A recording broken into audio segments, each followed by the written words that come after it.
there's also this belief, of course, that if I say no, or if I say no, I feel guilty, right? If I say no, that I'm guilty. How many of you got that feeling, that sense, that if I say no, I'm going to feel guilty? It's not a big problem for many of you? Okay, great. Well, nice. Okay, great. Well, let me tell you about guilt a little bit, because you need to learn to get into a different relationship with guilt. Okay? So, we will do anything not to feel guilty.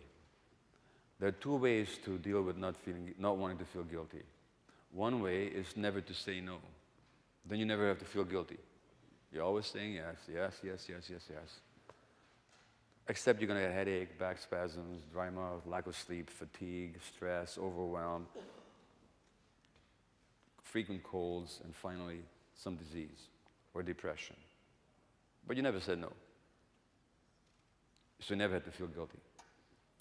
The other way some people deal with the feeling of guilt is that they just shut down their conscience altogether. So they never feel the guilt because they totally shut it down. We call them sociopaths or politicians, as the case may be, okay? Well, we don't want to do that either.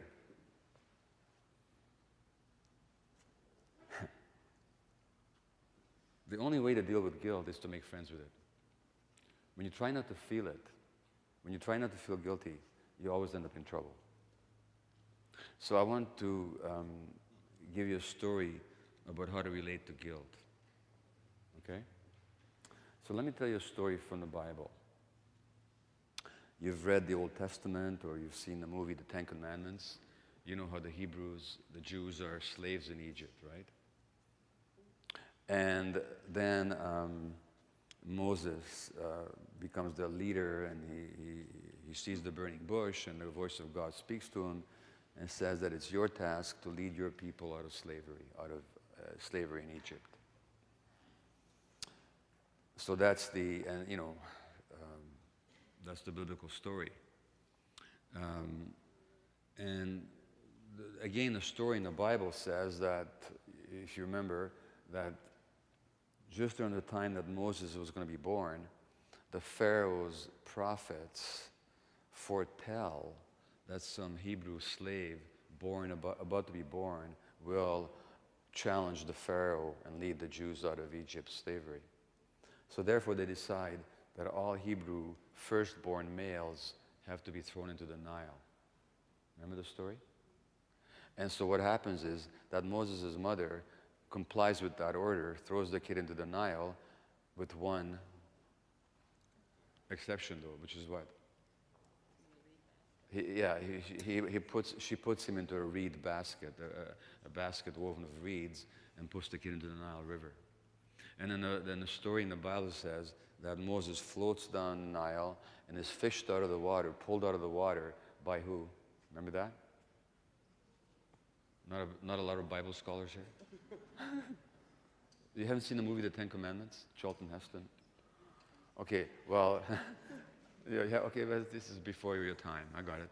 Anyone remembers who pulls Moses out of the water? Sorry? The queen, the Pharaoh's daughter. You're close. The Pharaoh's daughter. The Pharaoh's daughter, okay? In fact, what Moses means, the word Moses means pulled out of the water. And so Moses is pulled out of the water by the Pharaoh's daughter, so he's actually brought up at the Pharaoh's court. And I won't go on with the story, except to tell you that the Bible also says that Moses was a stutterer. He had a speech impediment. So when it came time for him to speak to the Pharaoh later on, decades later, he didn't do the speaking. It was his brother Aaron that did the speaking for him. Now, you're wondering, what's this got to do with guilt? Okay, well, I'm getting there. There's a legend that's not in the Bible, but an ancient Hebrew legend that explains how Moses becomes a stutterer. And here's where I need your attention, because I'm going to ask you a question. The story is that Moses is being brought up by the Pharaoh's daughter at the court like a little prince. And the Pharaoh's soothsayers once more prophesies that this kid is going to challenge the Pharaoh's authority when he grows up. And if that's true, they have to kill him. So they decide to put him to a test. And the test is this, that they put in front of him two sparkling objects. One of them is a glowing ember of coal, and the other is a royal diamond. If Moses chooses the diamond, it means that he's got royal ambition and he has to be killed. So they put these two sparkling objects in front of the little toddler Moses, and he's delighted, and his eyes light up, and he looks at these two scintillating, sparkling materials, and he starts to reach for the diamond. At which moment, Gabriel, an angel of God standing behind him, grabs his arm and puts it onto the coal, which Moses picks up and, like a toddler will, brings it to his lips and burns his lips, and that's where he develops a speech impediment. Okay?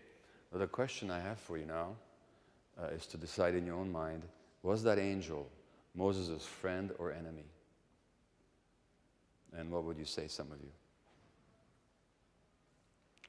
What would you say? Friend. He's a friend because?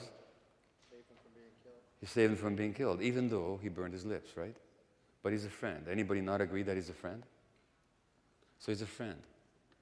So I want you to consider that guilt is that friend. When you're small, you can't help. You have no choice. When you're very small, you have no choice but to go along with your parents' expectations. Because if you don't go along with your parents' expectations, then you might lose the attachment relationship. This is what we've been talking about the whole day. So there has to be a mechanism in your brain that says, you better not do that. You better not say no. That mechanism is guilt.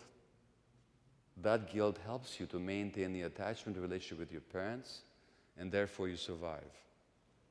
It also gives you a speech impediment. You forget how to say no. But that guilt that kept you in compliance with your parents' expectations when you were very small also saved your life because it maintained the attachment relationship. That guilt is not your enemy. That guilt is your friend. The only problem with it is that it's a stupid friend. It's got no learning capacity. It doesn't know that you've grown up now. It doesn't know that you're no longer in that dependent situation. It just gives you the same story. If you say no, you're a bad person. That's all it knows how to say. Your problem is that you don't want to feel it. You don't want to make friends with it.